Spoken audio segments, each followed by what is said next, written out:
Hello, everybody. My name is Pavlenex. With me here is Andrew, also known as Cooks. We've been BTCPay server open source contributors for 6 or 7 years now, so we are part of the core team since the beginning, basically. Today, honestly, the title of the presentation is politically correct because we couldn't really put what we really wanted. So we're not going to talk about any hidden features. BTCPay server is open source. There isn't anything hidden. But when Anna asked us, like, hey guys, what should the title be for the presentation? Yeah, I had like a boring old title, and the cook suggested this one. I'm not sure if you guys can even see what he suggested. So that's the title of today's presentation. Horny for payments, BTCPay server, the means to a happy ending. Cooks and I, in an open source team, a lot of times, things are chaotic and we cannot align on many things, such as presentation title. But we can align. I think it's very important that we are always aligned on our mission. And at BTCPay server, since day one, it was always the ability to allow anybody to accept Bitcoin without any geographical, political, or financial barriers. And that's what we've been doing for the past 7 years now. I guess all of you here have tried to pay at the conferences because we've been onboarding merchants. They're all running the open source Bitcoin terminals on Bitcoinized machines. How was the experience? Did you guys have any problems? Yeah, yesterday, today, doesn't matter, like whichever day. In general, like over the. Yeah, there was a little hiccup. Yeah.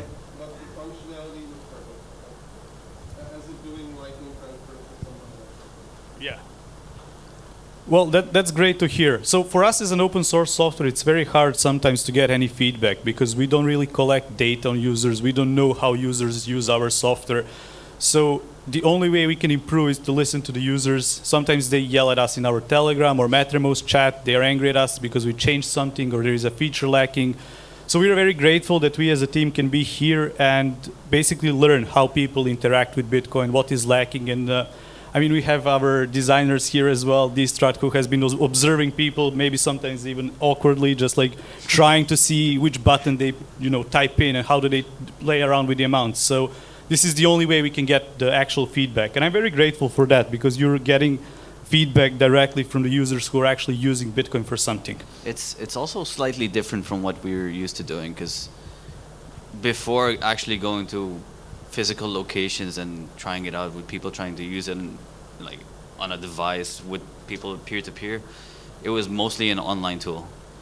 Loads of people kind of hacked around it. They made all sorts of crazy stuff without us, and that's great. But we had the point of sale application for almost since the beginning. People just ended up making it work for themselves in a physical setting, but it was always just fine-tuned for very simple stuff. Over the years, it's kind of been growing and growing and growing, and to the point where now we have a pretty good, stable, and good experience for physical amounts, physical checkouts, online checkouts as well. You can actually run a very basic event ticketing system on it. You can do merchandise sales. You can do custom form data on it. Like you can do quite a lot of stuff. Well, I have no idea what's next slide, so let's see. Oh, yeah.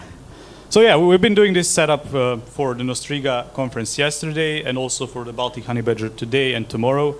And yeah, these are like some shots from WebBertie, our, videographer, and he does all the great graphics for the project.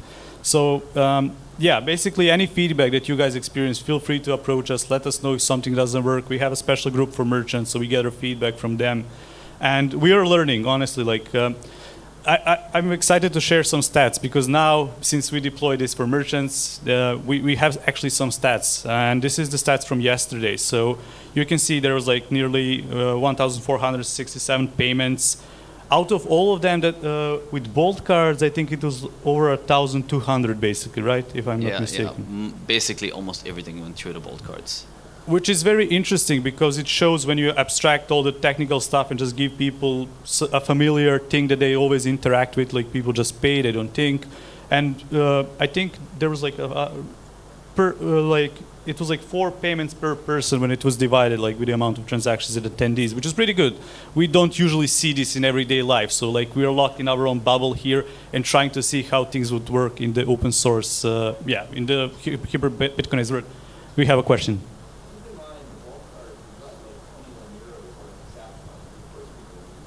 Yeah, of course. Yeah. It's free money that you get to use, of course. I mean, we did have different setup though, Peter. We had setups in Madeira where people could also like top them up, but yesterday we just decided like we didn't really have capacity to do all of these things. Yeah.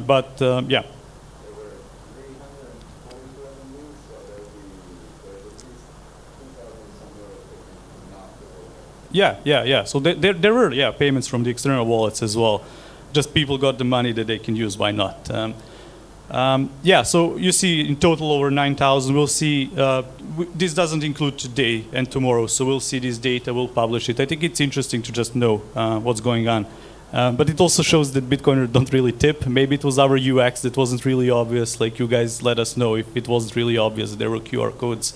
Yeah, I mean, we're in Europe, so. Okay, yeah, maybe. Yeah, so now we can talk a little bit more about the setup. I think we have time, so maybe you want to run down on how this actually was all tied up and how we made it work. Yeah, so from a basic point of view of how BTCPay server works, it's always been quite set up for these kind of scenarios. So it's multi-user, multi-store, multi-payment method. In this scenario, we didn't use multi-payment methods, only Lightning, mostly because you can't really ask somebody to wait for a confirmation for a coffee or something. So Lightning only. Every store had every merchant had a store. They had a user account. We actually had our own server admin account that we had access to all the stores to help them out, if anything, and stuff like that. We have a role system as well for the stores, so we gave them enough access so that they can observe the transactions, make sure that they got all their money. They can generate their own reports if they wanted to, just enough to be able to function at the booth and generate stats for themselves. We gave them all a Lightning address, QR tip printed on at their booths that people can just scan with their wallets to tip. Obviously, it's not that used, but it's a very basic flow there that everyone knows about how Lightning address works, I would say, at this point. Yeah. One more thing to just add on top of that, like we always imagined that BTCPay server will be the tool where you have like your own Lightning node, your own nodes, but recently we started opening it up so that people can actually like plug in their own wallets that they use. Result of that is like that we now were able to onboard merchants through Blink Wallet. Yeah, I know custodial Lightning, but it was the way to make it work. And we'll talk like in a moment about this. Don't be pessimistic too much. There is hope, guys. But basically, this was the setup, and we have a lot of these integrations. We have one with Strike recently announced as well. So like we are trying to understand what really what do they need, and they need simplicity. They need things to just work, and offering that flexibility is also like I think important for us as a project. Yeah, I mean it's also freedom of choice, right? Like you do you kind of thing. So you said Blink, Strike. We also have Nostr Wallet connects. We have LND Hub support. You know, all those options are there. By default, we've already started off with the right ones. So Core Lightning, Claire, LND, Seal. What else is there? Well, there was that Japanese implementation of Lightning, which we got that one and it went away, and we still have that. I guess we support all the Lightning node implementation by design. Like we if there's something that we can support, we'll add it in there. We focus primarily on adding the Lightning nodes, the actual Lightning node implementations, and all the new stuff is coming in. We're adding them as plugins, so we can update them separately. We can deploy them separately, update them, and whatever. The goal is to have as many options as possible for anyone to just get onboarded really quickly. Yeah, and I mean it allows us like that. Freedom allows us to actually like realize the mission of like Bitcoin being the medium of exchange, because I know this has been debated quite a lot, but like for us really, like I mean Bitcoin is medium of exchange, and we're trying to figure out the way to make it work for people basically. And through BTCPay, we also maybe you want to show the bolt card thing yes, as well. I want diagram. to. Oh, okay. So Oh, actually, we can go through the slides. I think it's also more. We also have so the Bolt cards that you received for Nostriga. They acted as two things. One of them is basically your entry ticket, and it also had a built-in balance to it. So these cards are linked to one store on BTCPay server as well. We have this feature that we primarily use for refunds called pool payments. Pool payments is just a way to generate a unique URL, and you say, oh, here's 500 sats on this unique URL. Can I give it to someone so they can claim those 500 sats? What we've done is we've grabbed that experience and we've added another layer on top to be able to add like a LN URL withdraw. And with that, we added another layer on top to have the Bolt card spec on top. So you can have these cards which are basically linked, programmed to go to these. They basically use these unique URLs that you generate, and you can automate. You can kind of simulate a tap contactless credit card experience to the end user. So what that means for end user is that on a single terminal that they are familiar with accepting credit cards, for example, they can not only accept Bitcoin payments, they can make their own, in a way, Bitcoin debit cards for customers. And through other plugins that we are working on, we're literally aiming to close that circle, like full circular economy. Like you can accept payments, issue debit cards to customers. You can even use that to like sell Bitcoin to a customer. Like people can buy and sell Bitcoin through this like interface that they are familiar with. We're still not there UX wise, but I think we're very close, like closing that gap. And it will be interesting to see communities deploying this and how it all works. For them basically. Yeah, now we have a bunch of slides, which I'm not sure how they ended up here, but it's basically, it showcases the entire setup on the device that we were trying to explain. Like you have a plugin which allows you to create cards, check the balance, and top them up, all from one device. So that's the point of sale, that's how it looks. It's very simple, you just type in a number, you click charge, and now you have an invoice for 10 USD in this scenario.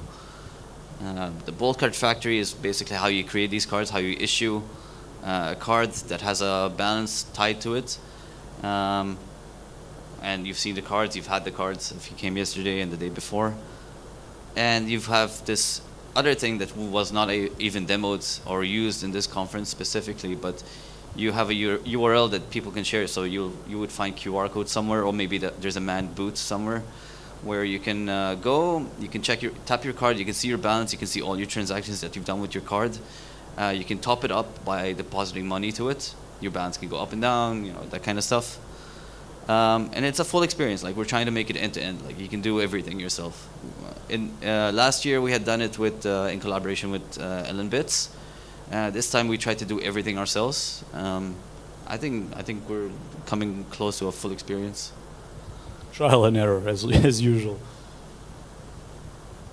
Yeah. So this is basically I'm not sure if anybody here was in Madeira. Okay, we had some people. So we did similar setup there.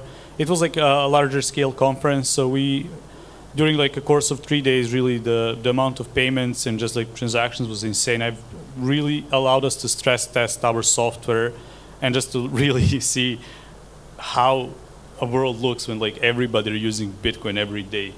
So that was like pretty interesting for us, but also for partners who participated in making this like blink, like they were able to stress test their infrastructure. So it was like really, really amazing experience. 60 point of sale terminals, like really, allowed us to improve a lot of things. Like when you guys returned from Madeira, we had like a backlog of things that that's what we do. We keep improving like it was intense. The cool thing about it was we had the balance top-up feature that was on the previous slides, and that was available to people. It was kind of hardcore because people could go to a booth and they would pay with card or cash, and they would top up the card balance, and they would go and spend it with it. Because if you don't need, the cool thing with these Bolt cards is as the end user, you don't need to have an internet connection. Like you're in a foreign country, you're a tourist or something, and you go into these booths and like, okay, let me take out my Lightning wallet. Okay, I don't have a good connection. Fuck, my Tor connection is down. The card kind of makes that all on the server. Like the merchant is handling the connection for you. And it was pretty cool. Like it was interesting because people they were given a balance as well, like they were given here, but they also topped it up quite a lot over the course. Like they ran out of money, they went back, topped it up, checked their balance, decided they wanted to get more stuff, they went back, topped it up. Yeah, so just one more thing, like for years, or maybe in the beginning, I personally was always focused on the end user, like the merchant themselves and the buyer and customers, like how does this interaction work? But like I think like a while ago we realized that actually our target user is a person who will deploy BTCPay server for local community, like somebody in Madeira, for example, who will like run this infrastructure for them, but also like make money of it, because there is a way to and this is something that we'll talk about maybe on the BTCPay day on 26th, like how people can actually monetize this effort, because I think that's also important incentive to have.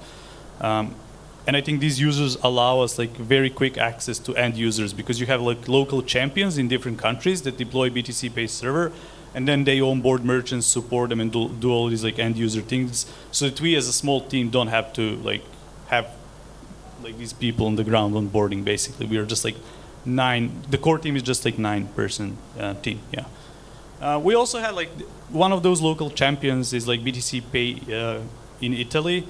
270 merchants. You can see the amount of money that they made like in a year, and then they were incentivized by this like for-profit incentive. They decided to develop their own app because it allows them to scale more, onboard more people, and they even became a regulated entity that allows customers to exchange, Bitcoin for euro. It motivated them. They just saw the opportunity and they did it. Like just from somebody running BTCPay to like having a startup in a way built on top of our infrastructure was like very interesting. I mean, people have been forking BTCPay for years now and just running a business on it. Like, you would be surprised to see like many businesses run on BTCPay. You would never know about it. Like, there are huge wallets that just have BTCPay as a backend. Like, surprisingly, like I don't know why. Maybe it was just very easy to do, but some wallets use us for the rate source. That's what I learned. The rate source, but also for on-chain tracking and stuff like that. Like, I guess they just hooked up to that.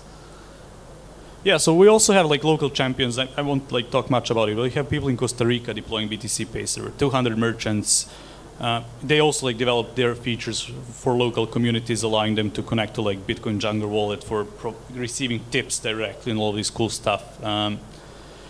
One important thing that we started doing recently, I think I would like encourage other open source projects to do this as well. I know it's hard and like nobody really wants to do this work, but like ask users how do they feel, what can be done better. And this is what we have been doing after like last year conference. We send them like a form, merchants fill it out, and then we learn like what can be better. And sometimes it's harsh criticism, which allows us to like reflect back and see, okay, we really need to make this easier. It wasn't really like, yeah. And results are also different. Like when Bolt cards, for example, didn't work, the server was down. Merchants were like, oh, horrible experience. Wallets work great, Bolt cards don't work. And then at another conference, it was like completely the opposite. Like, wallets, not so much, but wallet cards provide like way better experience. So like, yeah, asking users what they think about open source project in general is very important. I won't bother you too much with the stats. I'm not sure how we are with time as well. We have a few minutes, so I'll try to be mindful of that one, Ben.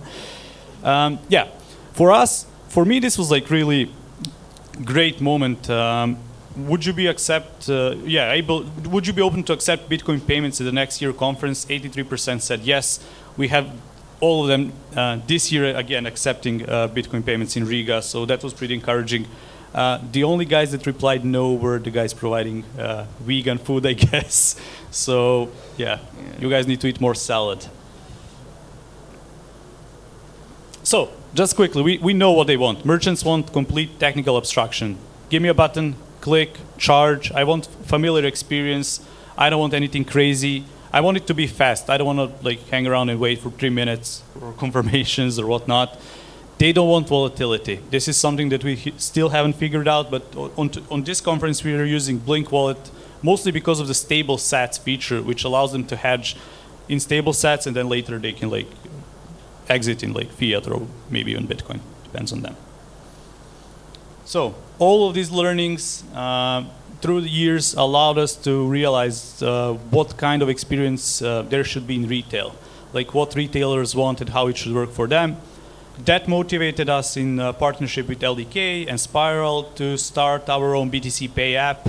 We'll talk about it more during the BTCPay day. We don't want to reveal too much, but I'll let Cooks, I know he's excited, so we have time for him maybe to do a quick rundown of the, So it's two parts. One part is a native experience on mobile for the merchants to be onboarded in a nice and sleek manner. Like, you install the app, you scan a QR code from an organizer of the conference, boom, everything is set up in one go.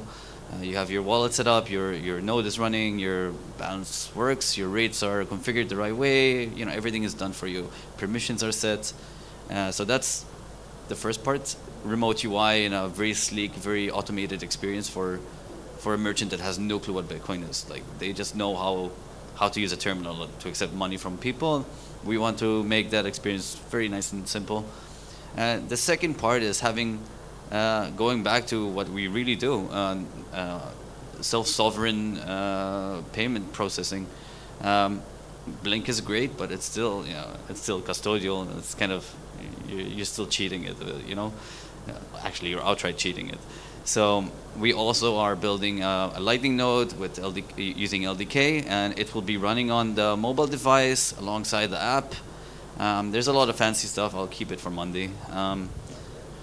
Just like it allows these local champions to onboard people to Bitcoin without being their custodian, which is really, like, nobody wants this regulatory overhead. Like, who wants that? Like, in a system like when everything is unclear and whatever, no matter what you try to develop and do, it may be illegal. Like, this allows you to like outsource all the responsibility to merchants. We will figure out the backups like to be smooth, and you're just onboarding them to your BTCPay server to get like on-chain data, maybe, right? There's a lot of stuff. You want people to be able to use the full power of BTCPay that we've developed over the years, but still getting the non-custodial Lightning that people want. Yeah. And it has to come with a lot of complexity. Obviously, you have to have multi-device, multi-user, multi-backup system synchronization stuff. Like, you have to have everything working underneath without and the merchant does not care. The merchant absolutely does not care about why Lightning can be hard. Let's say hard. They literally DM us and say Bitcoin is down, and then we have to run and try to like figure out what was wrong. Like, it's usually the internet and connection problems, but for them it's like Bitcoin is down, it doesn't work. Bitcoin doesn't work. So we're gonna do our best to give you a seamless experience. Like, Blink runs great when somebody is paying with a Bolt card to a Blink wallet. Like, wow, it's so fast, so sleek, everything is working, no issue. We want to try and get to that level. It's hard. It's hard. Yeah. So all of this trial and error allowed us to really understand the core of what these merchants want and what they need. We are trying to pack that up into an app. Online merchants will always have BTCPay server to accept like payments online, because like for them, maybe one day even through the app. I don't know God knows where this will take us. But for now, we are heavily focusing on retail and how they can accept Bitcoin in a non-custodial way. And that's pretty much it. I think we'll also integrate LSPs. We'll see. We will. I mean, that's how it works. We are developing this in like modular and flexible way, so that whatever comes next, we can experiment with it and see what works. And it's important to note as well, like, these ambassadors in different countries running a BTCPay server instance for hundreds of merchants, they need to monetize to some degree. They need to figure out a way to make it sustainable for them. And this app is also a gateway to this. Like, you can offer this LDK stuff, needs liquidity, they can outsource it from the ambassador could outsource it to other LSPs. It's a whole thing, right? You have to look at it as a full picture, like end to end. It's not just another Lightning wallet. We're not trying to build another consumer Lightning wallet. There's plenty of those, they do great. We're not doing that. We're focusing on a good, seamless payment experience. Yeah. So we're getting close to our, We're way past. Yeah, so a part of this experience was documented. I'm not sure if you guys saw the BTCPay documentary. It's on YouTube. Shout out to Webworthy, who has been documented it for like over a year and packing it up in a very nice documentary, in my opinion. If you haven't, feel free to watch it. It tells the story about the open source project and how, basically story of the contributors and users as well. So shout out to Webworthy, who has done an excellent job. Google that one. And I think the biggest call to action here is if you guys are here on 26th, We have an entire day dedicated to BTCPay server. We have a lot of guests. It starts at between 11 and 12. To enter, you only need the BTCPay merch. Like if you already have T-shirt, dog tag, hat, feel free to come in. Do register on the website, please. If you don't, you can pre-order T-shirt, dog tag, and feel free to come in. We rented a very nice villa. We have a bartender. And we have a bartender. So what else? Like chill, last day, ending of a hopefully great conference, and then join us to chill, talk a little bit about Bitcoin payments, and we have a lot of guests coming in as well. It's going to be fun. Thank you.